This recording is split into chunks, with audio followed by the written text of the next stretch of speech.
Graça e paz, meu irmão, gratidão damos a Deus pela maravilha de vivermos a vida. Abençoado seja a nossa vida diante de Deus ou na presença de Deus. Nossa meditação de hoje, no dia 12 de março de 2026, está no livro de Jeremias, capítulo 16, e a gente vai direto lá no versículo 9, e nele encontramos: Pois assim diz o Senhor dos Exércitos, o Deus de Israel: Eis que farei cessar deste lugar, diante de vossos olhos, e em vossos dias, a voz de regozijo e a voz de júbilo, a voz do noivo e a voz da noiva. A gente consegue perceber aqui que Jeremias está trazendo uma palavra de lamento. O profeta, na verdade, o próprio Senhor está trazendo essa palavra de lamento ao coração de Jeremias para que ele possa passar ao povo. Jeremias está com a incumbência de passar ao povo a verdade sobre o Senhor, e isso ele tem feito. Mesmo que em alguns momentos, a gente viu, como nos devocionais de ontem, ele tenha fraquejado, ele tenha se fraquejado no sentido que parece que ele tenha se envolvido mais com a sua misericórdia, com a sua vontade em querer resgatar um povo que não volta atrás nas suas ações, do que efetivamente está agora como voz de Deus, levando ele a fazer mensurações, especulações ou conjecturas sobre Deus, que dentro de uma forma normal poderíamos até dizer ousadas, no mínimo ousadas.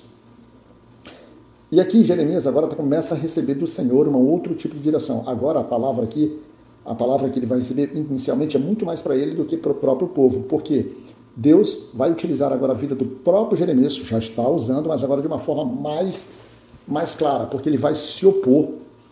Jeremias deverá se opor àquilo que naturalmente é o normal, inclusive a própria vontade de Deus. Deus, ele estabelece para o homem, vamos dizer assim, de uma forma geral, que o homem ele tem por essência uma construção de sua família. Mas Deus estabelece que muito mais que a construção de uma família tem que essencialmente a servidão ao Senhor. Mas há um equilíbrio entre servir ao Senhor e a família. E dentro dessa cultura aqui, isso é levado tão a sério que os homens, ali por volta de 20 anos de idade, eles já deveriam estar casados, vamos dizer assim, já deveriam mostrar o sinal da construção de sua família. E Jeremias recebe uma incumbência diferente, porque você há de convir que Jeremias é um garoto novo quando recebe essa incumbência aqui. E a incumbência dele é que Deus proíbe dele de casar, proíbe dele de ter filhos, né? E proíbe dele, inclusive, de prantear a morte daqueles que Deus lançará o seu juízo sobre todos. E o propósito do Senhor, quando ele diz para que ele não case, ou seja, para que ele não tome uma esposa para ele, e por consequência, então, a partir do momento que ele não casa, ele seria, pela própria cultura, pela própria lei, por aquilo que eles aprenderam, ele seria até impedido de ter filhos, né, vamos dizer assim, já que o filho deve ser uma consumação dentro do casamento, mas aquele então não deveria casar, por consequência não ter filhos, porque Deus vai estabelecer, através dessa ordem que ele dá a Jeremias, algo muito, muito doloroso, porque ele diz assim, que as mães, olha só, os pais, as mães que geraram aquela criança, assim como as próprias crianças, eles não viveriam, eles morreriam, todos eles morreriam de uma forma muito dolorosa. É duro a gente escutar isso, mas o juízo de Deus, ele está se estabelecendo, ele quer mostrar para o povo que o Senhor vai vir com tudo, como se fala na palavra dele, com a ira de sua justiça. E isso machuca bastante. E quando a gente olha, quando você recebe algo do Senhor assim, você poderia até duvidar, né? Porque como é que eu posso receber algo do Senhor que é contrário à própria essência daquilo que o Senhor nos construiu? Mas nós devemos estar sempre atentos e sempre conscientes da nossa missão, das incumbências que Deus nos dá. E confiar, a gente precisa confiar. E aí, ele quando chega lá na frente, ele diz assim, ó, que ele também não deveria entrar na casa do luto, ele não deveria lamentar a morte, ele não deveria ficar em sofrimento, porque Deus estabeleceu o seguinte, que a paz de Deus saiu do meio daquele povo, ou seja, o povo judeu, o povo de Judá, não tinha mais a paz do Senhor, não tinha mais sobre eles, naquele momento, a sua benignidade e tampouco a sua misericórdia. Era um povo que estava por sua própria sorte, por sua própria vontade. E, inclusive, ele vai fazer isso, demonstrar isso muito clara, e muito clara quando ele vai trazer entre o versículo 11 e o versículo 12 aquela lembrança que os pais daquele povo, eles se afastaram de Deus e passaram a adorar outros deuses, e pior, o Senhor diz no versículo 12, que os pais fizeram aquilo, mas no versículo 12 é assim, e vós fizeste pior que vossos pais, pois eis que vós andais cada um após a imaginação do seu coração perverso, para que não me escuteis. Ainda, ou seja, o Senhor mostra que a partir dos pais deles, as coisas só foram piorando. E aí, dando aquela sensação que os filhos pagarão pelos pecados dos pais. Mas não, os filhos pagarão pelos seus próprios pecados, porque assim como seus pais passaram também a viver a iniquidade, na imoralidade, na perturbação, na luxúria, no devaneio, na desobediência e no afastamento de Deus. E aí Deus, o Senhor, ele retoma que aquilo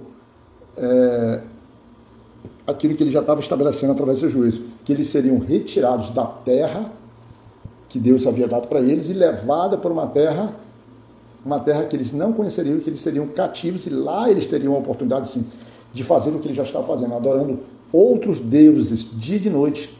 E aí Deus diz assim que deixaria eles naquele abandono. Mas a gente bem sabe que os olhos do Senhor estão todo o tempo. O Senhor não queria destruir esse povo, o Senhor queria corrigir as ações sobre eles. Mas aí no meio dessa aflição, no meio de todo esse sofrimento, quando você vai entre o versículo 14 e o versículo 15, o Senhor, ele dá um tom diferente, porque ele dá um tom de esperança. Ele está deixando claro que o juízo será estabelecido, mas lembre-se, quando ele fala que não lhe mostrar mais favor, que era o final do verso 14, entre o versículo 15, ele vai dizer assim, olha, vai chegar um momento que vocês não falarão mais assim, ó, vive o Senhor que retirou os filhos de Israel da terra do Egito, mas falarão, vive o Senhor que retirou os filhos de Israel da terra do norte.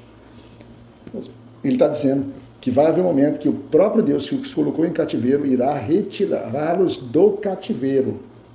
E aí, essa grandeza, esse momento será muito mais especial do que até mesmo de quando eles ficaram lá no Egito. Porque se a gente parar para pensar no Egito, eles entraram no Egito, entraram de uma forma livre. Eles foram aprisionados com o tempo.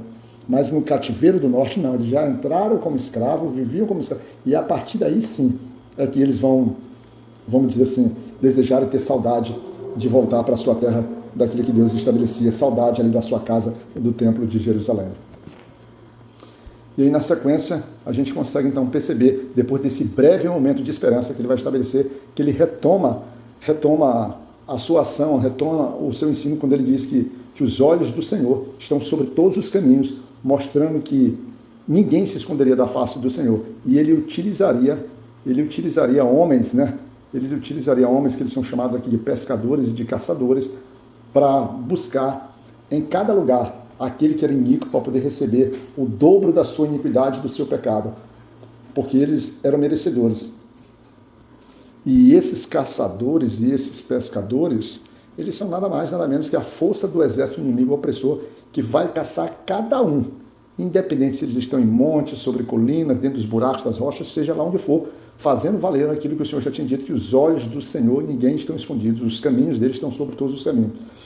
E quando finalmente, no versículo 19, ele diz assim: ó Senhor, minha força e minha fortaleza e meu refúgio no dia da aflição, os gentios virão a ti, desde os confins da terra dirão, certamente nossos pais herdaram mentiras, vaidade e coisas em que não há proveito.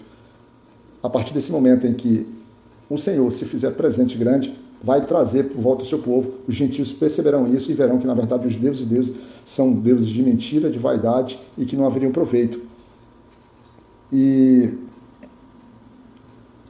que esse Deus, diferentemente dos deuses deles, era um Deus que tem poder e que, de fato, é o Senhor. Fica na graça de Deus e Pai Todo-Poderoso, que Deus possa nos cuidar, meu irmão.